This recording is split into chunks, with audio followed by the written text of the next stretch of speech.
తెల్లవారే వెలుగు రేఖలా పచ్చ పచ్చ పచ్చి మట్టి బొమ్మలా అల్లి బిల్లి వెన్న పాల నురగలా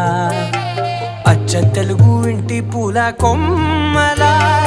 దేవదేవుడే పంపగా ఇలా దేవతే మా ఇంట అడుగే పెట్టెనంట బ్రహ్మ కళ్ళలో కాంతులే మా అమ్మలా మా కోసం మళ్ళీ లాలి పాడేనంట.